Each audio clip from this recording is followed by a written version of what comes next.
All right. So for episode 5.5, we're going to go over Gwen's side quest while the prison fiasco is going on.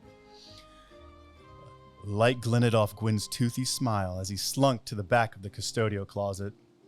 He would be patient, for without killing, patience was the only thing left to do.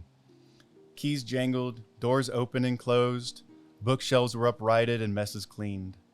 All the while, Gwen stood silent in the back corner of a filthy room that smelled as if it doubled as a waste closet. After 1 hour, the silence finally held, and Gwen felt the emptiness of the building. City Hall was a corpse left for him to dissect.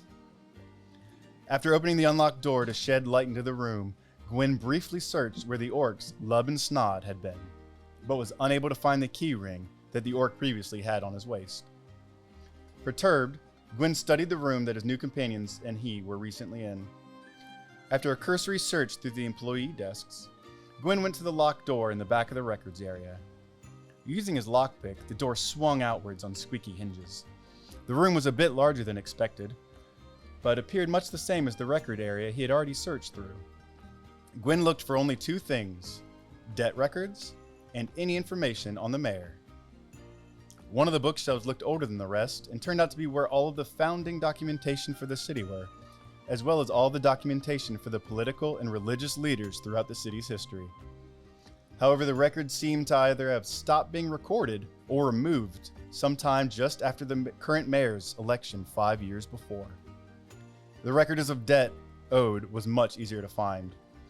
A large tome, no less than 10 pounds, with a title in gilded silver, Book of Eldorian Debtors, was displayed on its own slab just to the right of the entryway. Comparing the list to the names in his notebook, Gwen confirmed that each corresponded to a debt owed to the city for a failure to pay taxes or failure to repay a loan.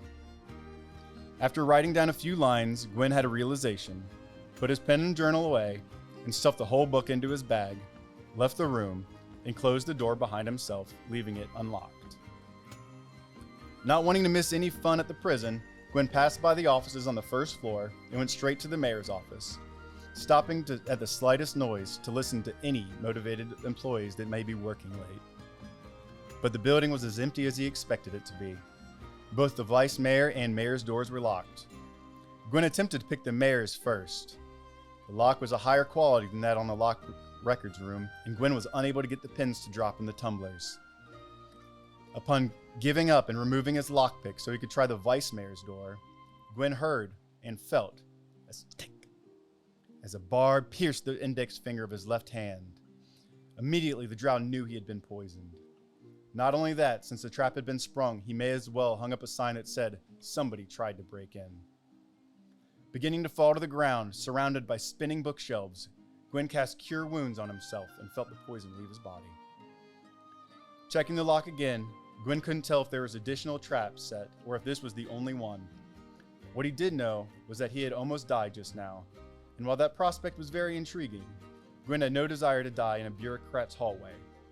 Instead of attempting the lockpick again, Gwen decided to call this door a loss for the moment and reset the sprung needle to hopefully cover his tracks, which he did without effort. Turning his attention to the vice mayor's office, Gwen decided to let himself in. The door was locked, but it wasn't as difficult of a lock as the one he just encountered, and no traps were detected or sprung. The bookshelves had nothing of much interest for Gwen, so he sat himself upon the vice mayor's desk. With the exception of one locked drawer, which Gwen was unable to access without doing visible damage, the rest of the drawers were without locks. With a final search of the desk, he encountered papers in all types of languages, none of which he spoke himself. One of the documents that held the vice mayor's signature was stuffed into his bag for future forgeries, but Gwen stepped back disappointed at the venture. The sun was nowhere to be from through the windows, neither were his companions in view on the street.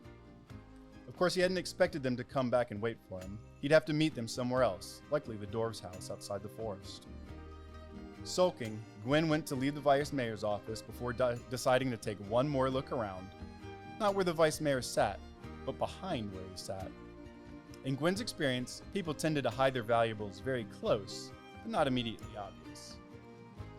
Behind the desk was an oil painting of the mayor, about 3 foot by 3 foot and 9 feet up, as well as a mirror of the same size, but just below what Gwen remembered as the vice mayor's eye level. Then, at the main entryway, the doors opened and slammed. Footsteps hurried towards the stairs. The face in the mirror was Gwen's, and it was shocked.